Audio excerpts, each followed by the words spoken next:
This is the course reflection for EDAC635, and I'm Amanda Reinhardt. This will cover my likes and dislikes, what was learned, how theories were applied, examples, and tips. I really appreciated the fact that I had the ability to work independently or as a group.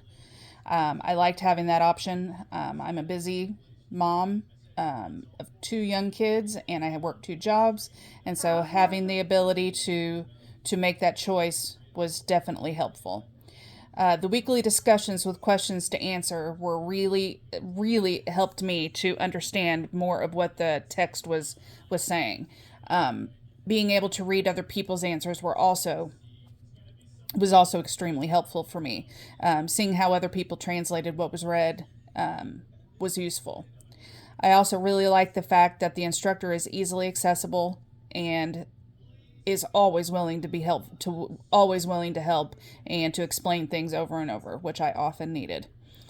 I did not like the fact that the Zoom option was at the same time each week. That was not at a time that I could ever attend, and so going forward, I would like to at least be able to attend one if possible. So if the dates and times were a little bit different, the final project for me was extremely subjective. I still don't fully understand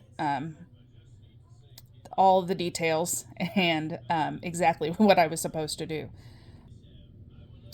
Some of the practicality and the theories that I took away was that the learning environment impacts the learning process. Positive and negative emotions drive learners.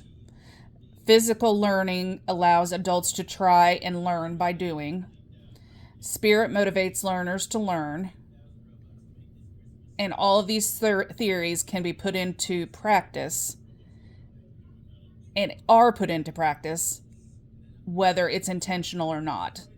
Adult learners do these things naturally. The project allowed me to see how these theories impacted lessons and learning. In the activities used for the course, the theories played themselves out naturally. What I learned in this course is that adults learn differently from one another. There's not one way that all adults learn. Adults bring their own situations and lives outside of the classroom into the classroom. So whatever's going on outside, if they're having problems in their marriage, or if they're doing well at work but it's taking more of their time, all of these things are brought into the classroom as adult learners. Pedagogy for child learners is not necessarily the same as pedagogy for adult learners. The application of resources was useful for me with the examples of each topic with videos and reading material. The resources assisted in understanding the content and how to implement it to adult learners. In the end, it was clear why the material was important and how it impacts adult learning. There are different resources that I felt were useful were the videos, the research articles, examples from former students, and instructions for assignments through the videos and also in print. For future students, I would suggest utilizing the discussion answers from your peers to help you understand the material. Also, pay close attention when choosing topics for the final project.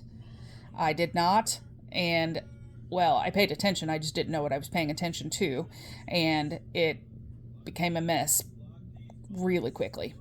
The technology, make sure that you familiarize yourself with Canvas and with what the instructor lays out as the different kinds of technology that you're going to use that will help with your projects and things that you have to turn in, i.e. using VoiceOver.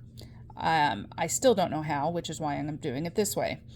And make sure that you know what kind of technology is going to be needed for each of the projects. Get to know for your groups. Get to know your peers, the peers in your group, if you choose to be in one. Having peers and to work collaboratively was I only did it once, but it was extremely useful. And having somebody to bounce ideas off of was really helpful in understanding the material and what was expected of the assignment. If you choose to work independently, stay on top of the due dates and the requirements.